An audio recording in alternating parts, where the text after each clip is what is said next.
Санхүүжилт олгосон хувь хүн байгууллагуудтай хэрхэн холбогдож урамшууллаа өгөх вэ? Таны төслийг дэмжсэн санхүүжилт олгогчийн холбоо барих мэдээллийг та төслийн санхүүжилтийн үзүүлэлт хэсэг дотроос харах боломжтой. Санхүүжилт босгох хугацаа хэр урт вэ? Санхүүжилт босгох хугацаанд 7-оос 90 хоногийн сонголттой учраас та өөр тохирсон хугацааг сонгох боломжтой. Үйлчилгээний шимтгэл байгаа юу? Таны төсөл амжилттай санхүүжилт босгосон тохиолдолд хандивын төсөл нийт санхүүжилтийн 7%, урамшууллын төслийн хувьд нийт санхүүжилтийн 10%-ийг шимтгэл тооцон судгана. Төсөл амжилттай санхүүжилт босгосон үед санхүүжилт олгосон хүмүүст төслийн явцыг хэрхэн мэдэгдэх вэ?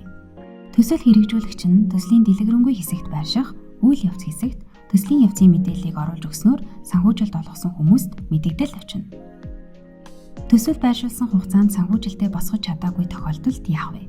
Хэрвээ хязгаарлагдмал нөхцөлтэй төслөө байршуулан нийт зорилтод дүндээ хүрэлгүй хугацаа дууссан тохиолдолд боссон дүнг санхүүжилт олгосон хувь хүн байгууллагт ажлын 3 хоногт багтааж буцаан олгоно. Харин уян хатан нөхцөлтэйгээр төслөө байршуулсан бол төсөл хугацаанд зорьсон дүнгээ бүрэн босгоогүй байсан ч боссон нийт санхүүжилтийг төсөл үүсгэгчид ажлын 3 хоногт олгох бөгөөд төслийг заавал хэрэгжүүлэх үүрэг хүлээнэ.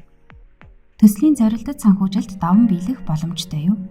Таны хүссэн санхүүжилт даван биелэх боломж нээлттэй. Та амжилттай босгосон санхүүжилтээ хэрхэн авах вэ? Таны нийт боссон мөнгөн дүнг бүртгэлтэй дансруу нь ажлын 3 хоногт шийдвэрлэнэ. Санхүүжилтийн буцаалт хэр удах вэ?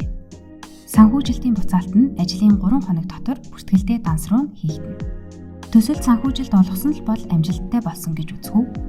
Хэрвээ та уян хатан нөхцөлтэй төслийг дэмжин санхүүжилт олгосон бол тухайн төсөл зорьсон санхүүжилтэндээ хүрсэн эсхээс үл хамааран төсөл амжилттай болсон гэж үзнэ. Харин хязгаарлагдмал нөхцөлтэй төслийг дэмжсэн бол тухайн төсөл зорьсон санхүүжилтээ бүрдүүлсэн эсхээс хамаарч амжилттай эсвэл амжилтгүй болох нь шийдэгдэнэ.